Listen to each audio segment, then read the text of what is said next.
Thank you for listening to this Reading the Bible Together podcast, available thanks to your support.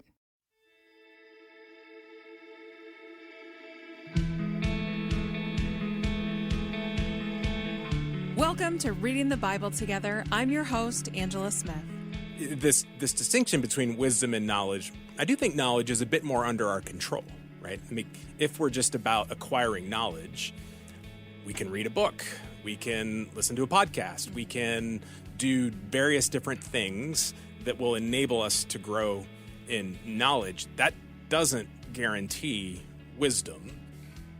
This week, we're talking about the discipline of wisdom. And I have to tell you that this one has been tripping me up a little bit to think about wisdom as a practice.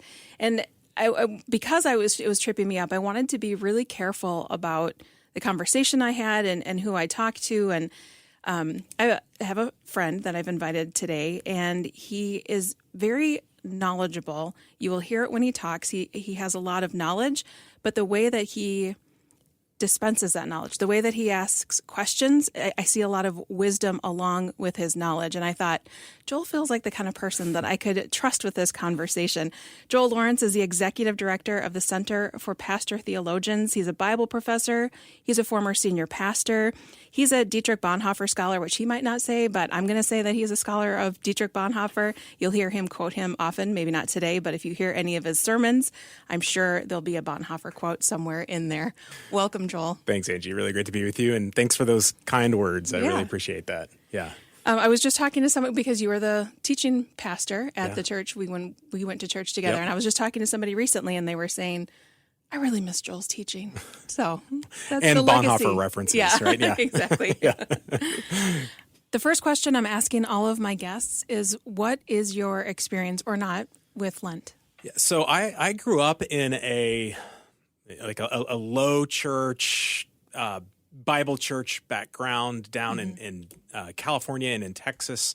I knew of Lent, but it wasn't a significant part of the tradition. You know, we kind of went from Christmas into Easter. and Lent was there, but not really celebrated. I don't remember that we didn't have Tenebrae services. We didn't have, I don't even know if we had Good Friday services.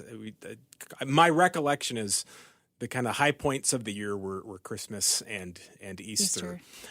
So it was actually when we lived in England. So we lived in England for 4 years, and over there we were part of a tradition that was much more attentive to the church calendar. And so it was there that I really experienced thinking about what Lent is for the first time, kind of understanding what it is in the rhythm of the church's life, why we spend this time reflecting on the Lenten season and what that then does for me, what that did for my understanding and my deeper appreciation of the cross of Christ and of the part of the story that can tend to be downplayed in certain segments of Christianity on the cross and the suffering of Jesus. And then in my experiences since then, I've always been in churches that have had some form of marking of Lent and appreciation of understanding the purpose of that informing us as followers of Christ. Because it's easy to want to jump from even Palm Sunday to Easter, but to go into the valley of Christ's suffering with him makes that mountaintop of the resurrection. It really does. All that more powerful. Yeah, it really does. Yep. So as I said in the introduction, this has been tripping me up a little bit to think about wisdom as a spiritual practice. And so I thought, you seem to have a lot of it. So well, what are your thoughts about it? That's kind. I think it is a tricky one because, you know, when you think about spiritual practices, it kind of feels like here's the thing that we do, and oftentimes it's fairly straightforward, right? It's spiritual practice of prayer, spiritual practice of silence. You can kind of get our minds around that. What is a spiritual practice of wisdom? That doesn't feel like it's quite in the same like a practice category, right? And I think that the way I would start that is to say, I think the first thing to acknowledge is that we are told to ask for wisdom. Right? We see that in the Proverbs, we see that in Ecclesiastes, we see that in James chapter 1 talks about if you're lacking in wisdom, ask God for wisdom. So I think it's part of the practice is the stance of recognizing that we can't do X, Y, or Z thing, and that is going to guarantee the outcome of wisdom. That the practice is the asking for it, right? And we see that modeled like in Solomon when he could ask for anything that he wanted, and he asked for wisdom, and God really blessed that request. And so I think as I think of it as a practice, it's less what is the practice that I do that has the outcome then of wisdom, and more what is my posture, my stance, my recognition of to grow in wisdom is something that isn't in my control. It's something I have to receive from God. And the practice is just asking, right? Do we make it a pattern of our life to ask God for wisdom, and not just in key moments like I need wisdom in this moment to make X decision or whatever, but as part of the discipline of our lives, are we asking God to give us that which only He can give? You were mentioning Solomon asking God for wisdom, and that makes me think of in the study guide, the very first verse that we look at after our first day is 2 Chronicles 1:7-12, and in verse 10 it says, Solomon's saying, "Give me wisdom and knowledge that I may lead this people, for who is able to govern this great people of yours?" And so I sometimes I like to nerd out, and I like to look at Hebrew words. Love it. Yes. And so I looked at the Hebrew words for wisdom and knowledge, and that Hebrew word for wisdom talked about skill in war, wisdom in administration, shrewdness, prudence. And the word for knowledge had more like thought and mind. And so it felt that was kind of helping me along the way in that knowledge is something that you acquire by doing. And the wisdom almost felt like, as you were saying, it's something that we're asking God for. And then especially like with skill, it's something that's walked out. There seems like to be a little bit more of an action with it. Yeah. I think it's at the end of that verse, I think that's interesting. Who is able to govern this great people of yours, right? Solomon is finding himself in a position where he doesn't have the capacity to do what he's being called to do. That's so relatable. Yes, absolutely. Absolutely. Like much of life, we find ourselves in these kinds of situations. And I think this distinction between wisdom and knowledge, I do think knowledge is a bit more under our control, right? I mean, if we're just about acquiring knowledge, we can read a book, we can listen to a podcast, we can do various different things that will enable us to grow in knowledge. That doesn't guarantee wisdom. We mentioned before we started recording, there are a lot of really smart, knowledgeable people who are very foolish. Right. And so I think what is being pointed to here is this stance of humility, of recognizing I can have a ton of knowledge. I mean, he asks for knowledge as well, but I can have a ton of knowledge. Wisdom is the ability to see the world in its complexities, not based purely on my knowledge of it, but in that recognition that God views the world and God understands the world in ways that I can't, no matter how much knowledge I have, because I don't have the position of sitting in God's seat. That's not my natural position. So I have to ask God to give me that wisdom and to give me that understanding in order to navigate the world. And, in Solomon's case, to govern this great people of his, and in our case, kind of average daily things, big decisions that we have to make. Those are the kinds of things where it's not just about if I acquire more knowledge, then I'll be able to do X, Y, or Z. But I need a perspective that I can't have on my own. It almost feels like a higher sense of knowing. Yeah. Like I could know facts about you, Right. but Mindy is your wife, Yep. which you know, but I just want the listeners Yes. to know. But Mindy has knowledge of you and a knowing of you that others don't know because she's your wife. And so it feels like that feels applicable here, that there's knowledge we have, but there's a higher knowing and understanding that we can get when we ask God for it. That isn't fact-based. Right? Yeah. Because marriage isn't fact-based. No. There are facts involved, but our relationships are not just fact-based relationships. There's intuitions that come. There's insights. We've lived over time, and I can kind of anticipate how she's going to react to this or how he's going to react to that. There's just that kind of, it's like almost a behind our minds knowledge, some of those intuition kind of things. And I think this is why, for me, Ecclesiastes is such an important book in this conversation about wisdom. When I was a senior pastor, I preached through Ecclesiastes, and it was probably the most fun I've had preaching. Just there's so much to what's going on here, and there's so many things that like they feel like they run counter to so much of our Christian spirituality. Someone just saying, vanity, vanity, everything is vanity, everything under the sun is meaningless, right? All this kind of stuff. I think it's important to recognize what the teacher is talking about here. And this perspective that the teacher takes of, if you just look at the world as it presents itself, these are the conclusions that we will come to. We will come to the conclusion that pursuing X, Y, or Z is meaningless, that this is all vanity. If we live in the world as it's given to us, which is where knowledge can operate, right? Knowledge, I can get knowledge of the world and say, I'm going to live in this particular way based on my knowledge. But then even that, if it's pursuing a career and then that falls apart, or if it's pursuing finances and then that falls apart, right? We can say, no, these things should lead to such and such a conclusion. But in fact, oftentimes they don't. Oftentimes they lead to opposite things of what we intend. I think what the teacher is saying is, when we live in the world, not as it's given to us, not the world under the sun, but the world as we gain insight into it from sitting in God's seat, from seeing it from God's perspective, then we'll navigate it much differently. We will see that pursuing the world on its own terms is meaningless.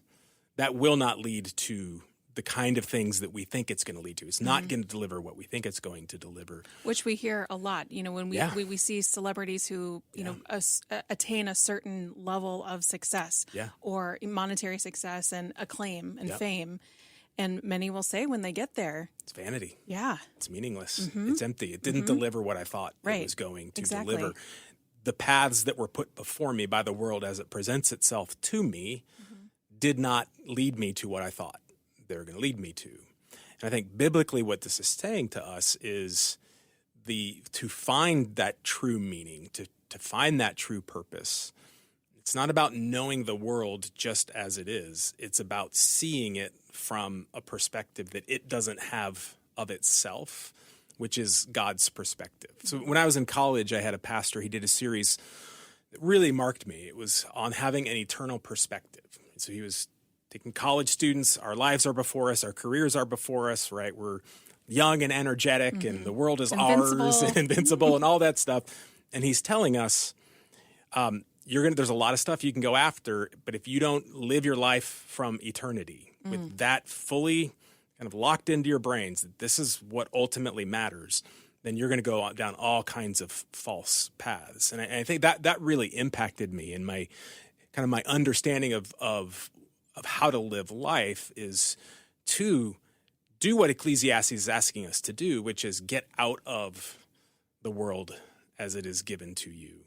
See it from a different perspective, and then orient your life towards that. And the only way you can do that is if you ask God to enlighten you, to give you eyes to see, to give you ears to hear, to give you an understanding of the world that isn't based purely on the knowledge of the world, but is a wisdom that can come only from God.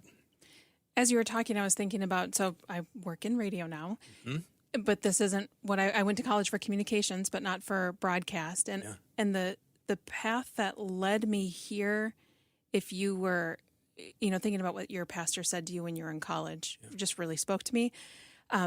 Because the path that started me coming here was I was going to open a retreat house. Yep.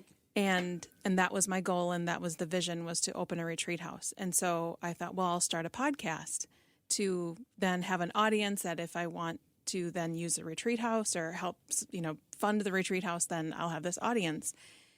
And that led me to here. And so you could look at that and say, I failed. Right. I did not open a retreat house. But my vision was not what I was following. Yep. The Lord is who I was following, and He was my vision. And so I went I went one way, and He said, nope, and like got me in a windy trail to get me here, which is a little bit different than what you're saying, because I couldn't even have imagined this ending place for me. No, but following the Lord, not this knowledge and vision.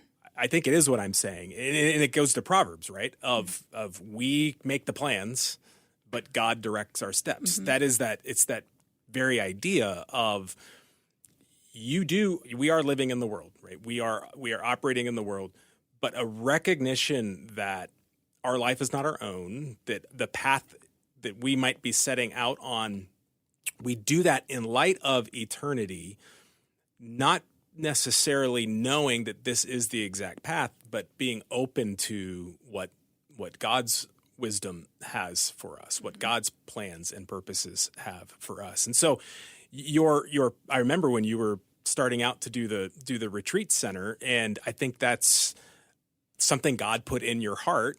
It wasn't the actual goal that He had for you, but that opened you up to following Him in new ways and turning yourself over to Him in new ways. And I think that is what really at the heart of this conversation of wisdom is, that recognition that we don't belong to ourselves. Mm-hmm.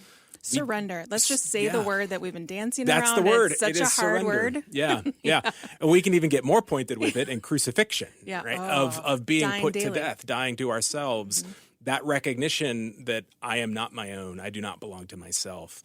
That is where I think wisdom can really begin to operate, because we've now released our view of the world, our plans for our lives, our plans for the world.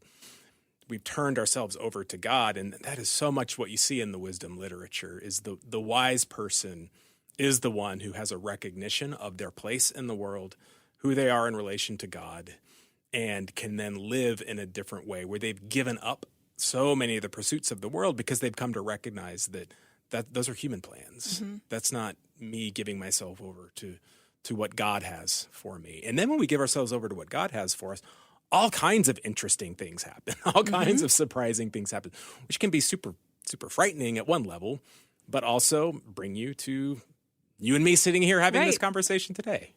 Well, and it's also making me think a little bit about your story too, because you were on a very academic track. Yeah.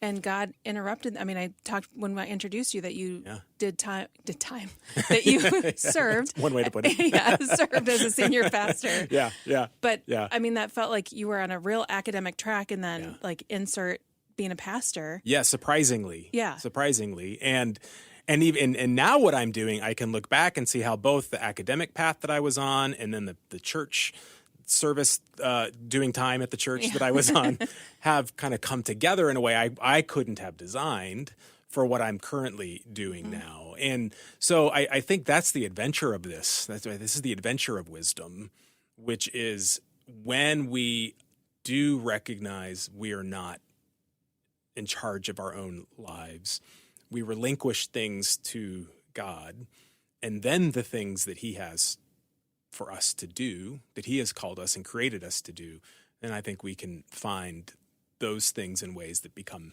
very, very surprising and not what we would have designed for ourselves. Right. Yeah. And I appreciate what you said too about the position you're in now, that the academic and the pastor time fed into that, because that's been my experience too. Like I had these what felt like totally separate experiences of work that have all come together in this job in a way that I couldn't imagine. Yeah. And it's easy to be on this side of it and look back and say, oh, I can see it now. When you're in the midst of, I don't even know what's going on. Yep. That I think those are the hard times to be obedient. And it's actually, I think it's just funny. Like, I just feel like I'm calling myself wise. But in the midst of being obedient, it can feel crazy. Yeah. And how, I think there's a verse about it that we will look like fools. Yeah. We will look like fools. Yeah. And I think this gets us back to the very first question.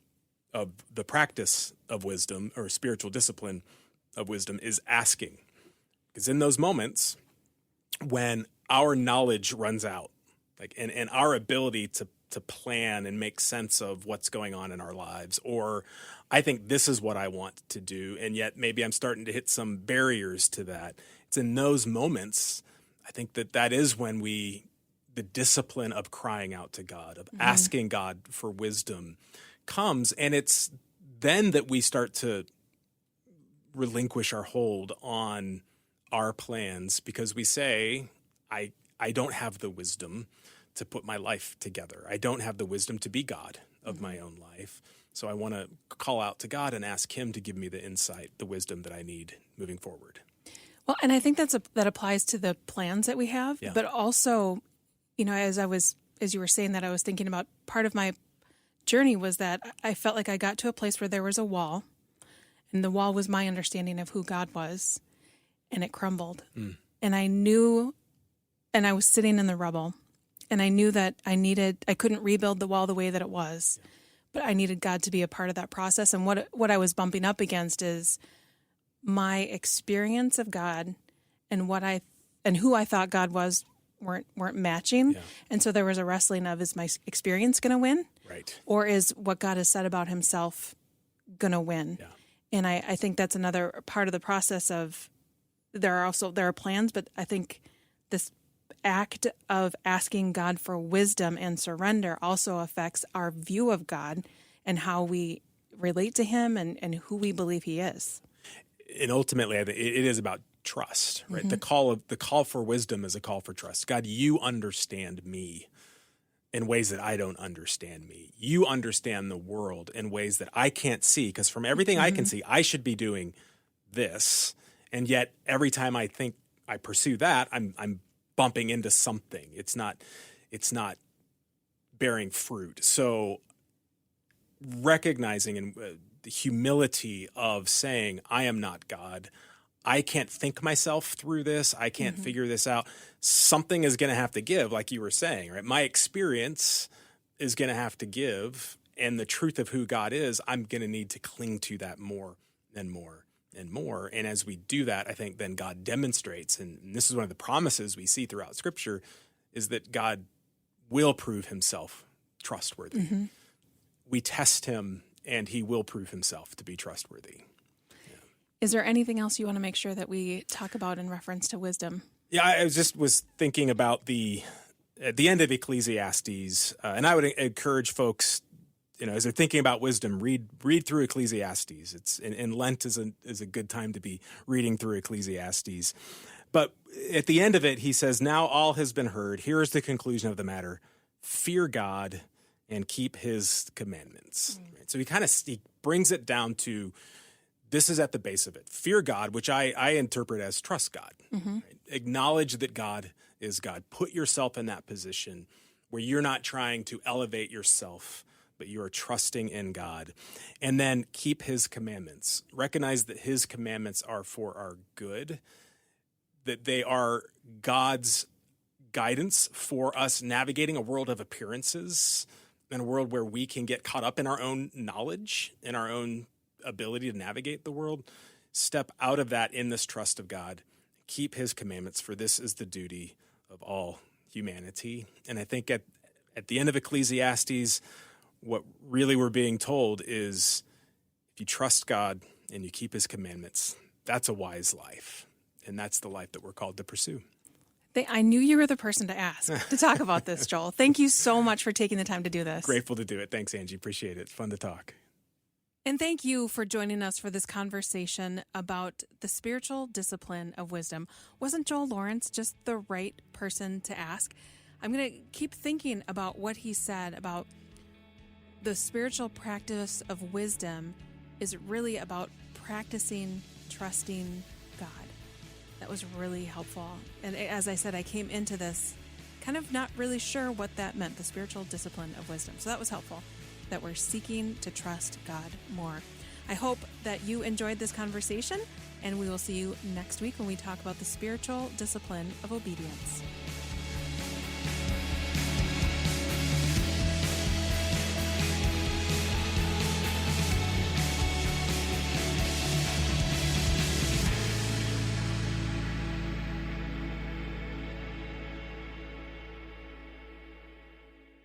Thank you for listening to this conversation on reading the Bible together. These conversations are available because of your support. You can become a supporter now at myfaithradio.com. Please subscribe to the podcast so you don't miss any episodes, and share it with friends so together we can inspire more people to read the Bible together. On the latest episode of the Wow God Stories podcast, we go to Africa. I was raised in Sierra Leone in a community that truly lived the phrase, "It takes a village." Until one day, the world outside Anita's village broke in. I didn't grow up in a war zone, but I watched one unfold in the country I love. God brought hope to her story and many others through radical provision. God began to direct us towards Uganda, Africa. I was born and grew up in the countryside of Ethiopia. Nanjan I met in Kigali, Rwanda. Discover how God showed up in the middle of war, loss, and impossible odds in Africa. Stories that'll make you say, Wow, God. Wow, God. Wow, God. Wow, God Stories, wherever you get your podcasts.